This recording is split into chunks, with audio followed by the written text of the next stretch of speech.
Tex, what's up? What's going on? What's your take? Hey, not much. I just kind of jumped in and I've been hearing bits and pieces. I know math is hard for some people, whether you're on the left or on the right. I get it. Just, I see you got all the information in front of you. What was the actual number of border encounters the 4 years under Trump average per year? I don't know. 2019 went up.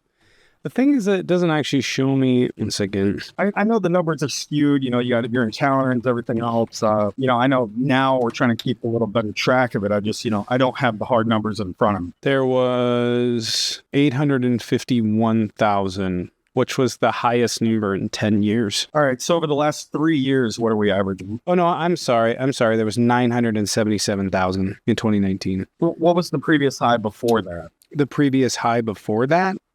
Let's say last 4 years, what were we averaging? 2009, I think, was the next highest year. 2009 or 2008, something like that. It was over 10 years. All right. So I think it was 2008. I know 2008 was high, especially during the, the Great Depression or whatever we want to call it. So, the numbers, they're definitely up. There's a lot more encounters, but, the thing that really bothers me is for almost 2.5 years, we didn't really claim it was a crisis. There was no issue. And now all of a sudden it's election time and both sides are, finally admitting it's a crisis. Well, I think that the Republicans have positioned themselves to this is their only issue that they're running on. And the Democrats are, the reality is the Democrats don't have any control over the border. No president does. If Trump was in office, he'd be dealing with this. He'd probably be dealing with this in a much more illegal way, but... And that is fair. Oh, shit.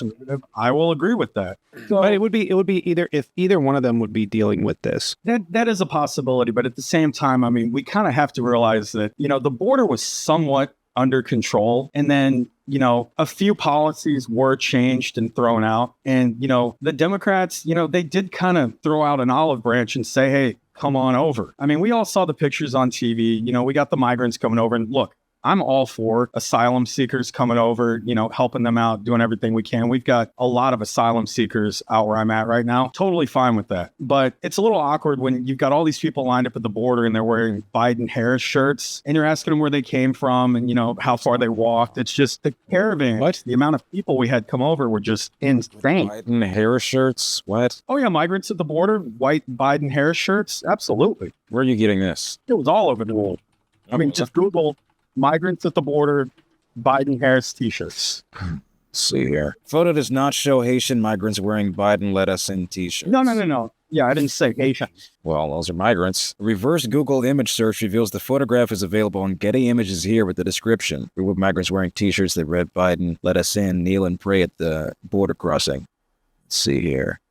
Early March reports from the border were mostly around from Central America. The photograph was not taken in September and does not show Haitian migrants fleeing natural disasters and political turmoil in the Caribbean nation. Yeah, and again, I'm not sure if it was Haitians. I just do recall, and it's been a couple years, Biden-Harris t-shirts at the border. What did Biden change in relation to the border? Because he's deported more people than Trump has. He's deported quite a few people. And again, I'm not one of those people who's going to throw out, facts and, claims that I know nothing about. It's just been, one of these topics I keep hearing about, day one, Biden took over. He reversed a lot of Trump policies when it came to protecting the border. So, and again, that's why I'm asking you. I'm not here to argue. Just you're on top of it. I hear the keyboard clicking. I just want to get some facts out. So why should I care about the border? Why shouldn't you care about the border? You're telling me that I should somehow give an inordinate amount of mental resource to this issue at the border. What's the problem? Why should I do that? Well, it's a simple, question. Like, do you think we should secure the border or should we just let everybody over? So we already have border patrol. We have a secure border. With the amount of people we have coming over and everything, I definitely don't think the border is secure. You talk to anybody in those border towns and they will flat out tell you we have more not secure. We have more apprehensions. We have more apprehensions than we've ever had in American history. So, and why do you think we have those apprehensions? Well, I've been curious because I haven't had an answer because it's not open because they're tracking people down. But I still haven't gotten an answer. Why should I care about it? Why should I give any more mental real estate to it? What's the reason? The reason What is negative does it? what negative? I mean, shouldn't we vet everybody that comes across the border? Shouldn't we know where they're coming from, what they're coming over for, where they're going to be? Why are they coming to I don't the border? know anybody that I could tell you right now, there are people that are crossing the border in my state. I have no idea who they are, where they come from, what their intentions are. What state are you in? Are you We're not talking about putting up. No, I'm in Washington. So, and we're not talking about where we're going to put up, So you're in Washington State. we're talking about vetting people as they're coming in. So what negative, I'm just curious, what negative of migrants coming to this country should This is my concern here. You said you're in Washington State, correct? Yeah. So people coming across the border from Canada through Blaine is a lot different than people coming through the border in Mexico. I mean, they're encountering people. I'm just saying, I'm talking about Mexico. Why should I care? Why should I This is your care? country. Why shouldn't you care? Shouldn't Well, you know I'm saying that who's there's no talk about people coming through the border in Washington, or even coming from Oregon to Washington, or coming from Idaho to Washington. There's no discussion about the people coming from there, even though, if we're being completely honest, Idaho has a significantly high separatist movement, like a high white nationalist separatist movement there. Oh, and so if we were 100%. going to make an argument, right? So if we were going to make an argument that I should be concerned about it, shouldn't I be talking about putting up like checkpoints at the border from between Idaho and Washington? That would make more sense, since they're at a higher proclivity for being domestic extremists. Correct. So basically what you're saying is you're in the Northwest. You're in Washington State. I spent 10 years out there, went back and forth through Blaine to Vancouver a lot. So basically what you're saying is, why should you care about the border when you're in the Northwest and we're talking about the southern border? No, I'm just saying, as a country, why should we fundamentally care?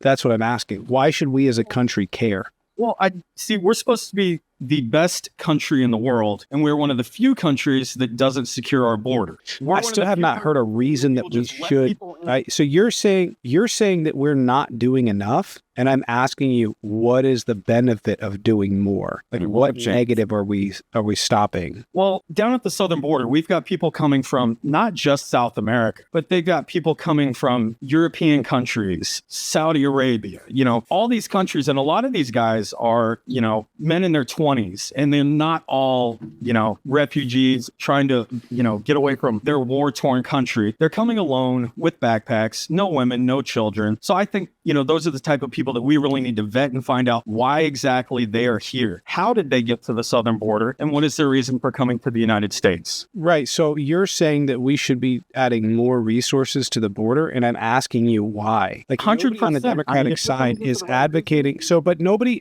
on the Democratic side is advocating for an open border policy, period. You guys have made that a caricature of what the Democrats are saying. What the Democrats are saying is, we have resources there. There is a humanitarian crisis, but your policies of this vile, toxic, anti-immigrant policy is detrimental, especially at a time where we need more workers. And so I'm asking you very clearly and concisely, why should we be investing more money at the border? Like, what is the negative? Because if you wanted to say we should give more money for like humanitarian stuff, I'm all for that, right? But if you're saying we need more money to apprehend more people, and we should spend a lot of mental real estate and capital doing this, what's the negative that we're trying to prevent? Like, what is the negative of more migrants coming here? So me personally, I'm all for people coming here for the right reasons. If they're coming here to get a better life. You're still dodging that question. Question. That's a legitimate question. All right. So the answer to that question is basically, right now, we've got so many people coming over.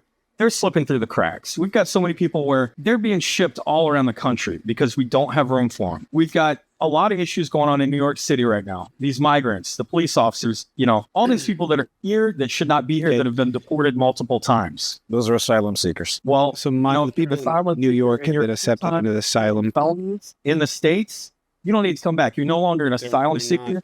Migrants, okay, you're making this an anecdotal deal. Migrants commit less crime than American citizens. So your argument should be that we should be stopping and vetting Americans over migrants. I'm just simply asking you, what is the negative? What are we trying to prevent? I don't understand what you're saying. You're saying that we should invest a bunch of real estate in this.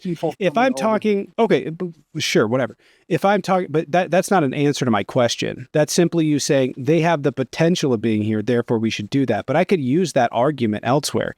I could be like, we should stop American citizens and vet them because Americans are more likely to commit crime. We need to know who those people are. Americans are more likely to be domestic or are likely to be extremists. That is correct. Statistically speaking. So that argument doesn't work. That argument doesn't work because if I were to say, yeah, we need to stop all Americans, and I use that logic, you'd be like, nah, that's dumb. The main logic here is we've got enough issues going on in this country, and we're just letting more and more people come over. And that's using our resources to take care of those people. You know, we pay taxes. So migrants actually put more, migrants do as well. Migrants put more into the system than they take out. Oh, yeah. And a lot of people don't realize this. Like, you know, me being from Texas and then spending a lot of time in Washington State, a lot of people don't know this, but there's a lot of migrants out there that are farmers. They work the apple orchards, everything, and they all pay taxes, but they don't get the benefit of a tax return. Like I was dating a girl who was here on a visa using a fake social security number, working, paying taxes, but she never got a tax return. She was basically illegally working and illegally paying taxes. So she never got the benefit of seeing a tax return. That was very common. But my point is that we've got enough going on in this country. And yes, the border is an issue. I do not feel it's secured and we're not doing enough as we should be doing. But, you know, something's got to change. Like I said, you know, I don't know if there's any truth to what's going on in New York City about these people getting free room and board in 5-star hotels, $3,000 gift cards. Same thing going on in Colorado. Yeah. Confirmation on that? No, They're not. Okay, so they're not. And I've seen, you know, various interviews. I don't know how much, you know, validity there is to them. But a lot of these people are saying, we've been here for 6 months. We get 3 meals a day, free room and board. We get whatever we need. And we don't. Yeah, they're accepted into the asylum program. They're accepted into the asylum program. They're fleeing a war-torn country. This is what we do, and other countries do this as well. This is what we're obligated to, what we agreed to after World War II, and has been the long-standing international law in regards to this for 80 years. So, you know, like, how many is too many? Like, you know, when are we going to run out of funds to keep doing this? So they actually provide more in terms of GDP growth and taxes than they take out. So it's actually beneficial if we bring more migrants in. I appreciate you coming in. Ethan did pay to kick you, so I got to move on. But yeah, I appreciate it. I'm going to head off to the next one. Well, all right. Can we get some dubs and drumsticks for Ethan? That's the deal. Ethan paid to kick, so Right. dubs and drumsticks. Ethan, appreciate it. Thank you.